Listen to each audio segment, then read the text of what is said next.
Halo Sobat English, welcome back to my YouTube channel. In these occasions, we will learn about excess and sufficiency.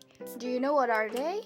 Yes, di sekolah biasanya kita sebut dengan to and enough. So without any further ado, let's learn this material together.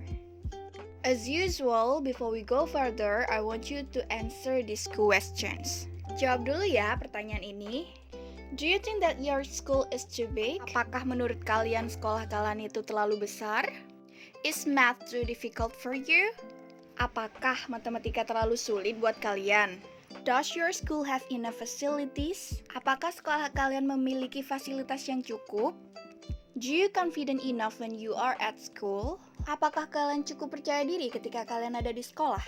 Nah, pertanyaan-pertanyaan ini menunjukkan tentang kelebihan dan kecukupan. So, what are excess and sufficiency?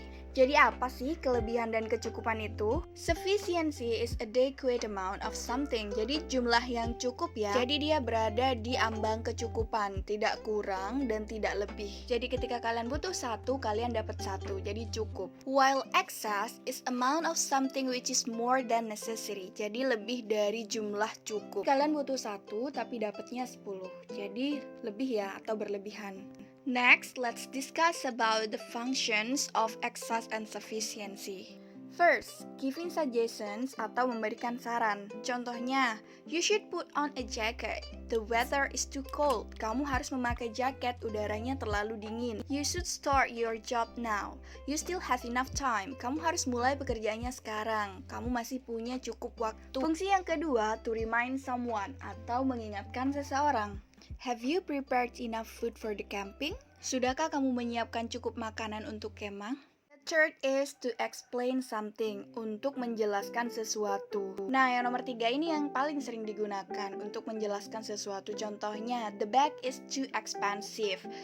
Tasnya terlalu mahal. I cannot afford it. Aku nggak mampu membelinya. Atau, this coat is beautiful enough. Jas ini cukup bagus. So guys, do you understand about the social function? Kalau belum paham, boleh ditanyakan di kolom komentar ya. Next, how to show excess and sufficiency. Gimana sih untuk menunjukkan excess and sufficiency? Yes, of course, using to untuk menunjukkan kelebihan dan using enough untuk menunjukkan kecukup. Coba ulangi cara bacanya. To, enough, enough.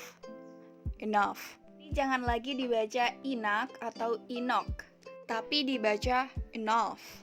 Nah, selanjutnya kita bahas satu persatu, start from to. Jadi to digunakan untuk menunjukkan terlalu atau sangat atau sesuatu yang berlebihan ya. Sekarang kita perhatikan untuk cara penulisan to, di mana sih letaknya. Yang pertama, untuk menjelaskan suatu benda menggunakan kata sifatnya, to-nya diletakkan sebelum kata sifat. Jadi subject, to be, to, dan kata sifat. Contohnya, the tea is too hot to drink. Tehnya terlalu panas untuk diminum. Jadi kita bisa menggunakan adjektif apa saja dan to-nya diletakkan di awal adjektif. Contohnya too beautiful, too sweet, too handsome, too good, dan lain sebagainya. Yang kedua, to plus adverb. Biasanya to plus adverb ini, adverbnya adalah adverb of manner yang menjelaskan verb. Jadi rumusnya adalah subject, verb, to plus adverb. They speak too quickly. Mereka berbicara terlalu cepat. Yang ketiga, menggunakan quantifier many dan much untuk menunjukkan banyaknya benda. Dan masih tetap ya, posisi to ada di depan many atau much-nya. Masih ingat kan penggunaan many dan much? Many digunakan untuk menunjukkan banyaknya benda yang bisa dihitung, sementara much digunakan untuk menunjukkan banyaknya benda yang tidak bisa dihitung. Contohnya, she has too many comics at her house. Dia punya sangat banyak komik di rumahnya. My mother put too much salt in the food. Ibuku menaruh terlalu banyak garam di makanan. Nah, untuk kalimat negatifnya, kalian hanya perlu menambahkan not di depan to-nya. Contohnya, my house is not too big. Jadi, sudah paham? Let's continue to enough. Kita lanjutkan ke enough. Enough, showing something which reach necessary. Jadi digunakan untuk menunjukkan sesuatu yang cukup ya tadi ya. Nah, untuk tata cara penulisannya, peletakan enough itu ada di belakang.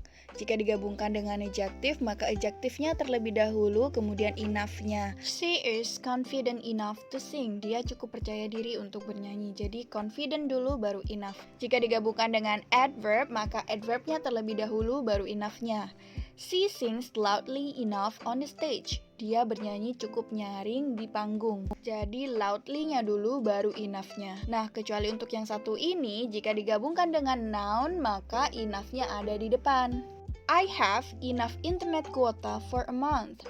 Saya punya cukup paket internet untuk sebulan. Nah, untuk negative sentence-nya, kalian perlu meletakkan not di depan adjective-nya. Jadi bukan di depan enough-nya ya, atau di belakang enough-nya, tapi di depan adjective atau di depan adverb-nya. Contohnya, the car is not big enough for 8 people. Mobilnya tidak cukup besar untuk 8 orang. Nah, kita tarik kesimpulan dari to dan enough. Yang pertama, secara arti berbeda. To artinya terlalu atau sangat, sementara enough artinya cukup. Nah, ditinjau dari segi structure, to berada di depan adjective dan juga adverb, sementara enough berada di belakang adjective dan juga adverb. Tapi, jika digunakan untuk menunjukkan jumlah benda, maka to dan enough sama-sama berada di depan.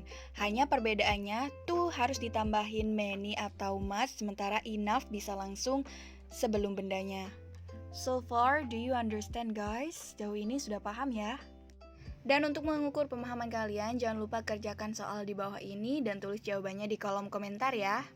So guys, do you have any questions? If you have, don't forget to comment below.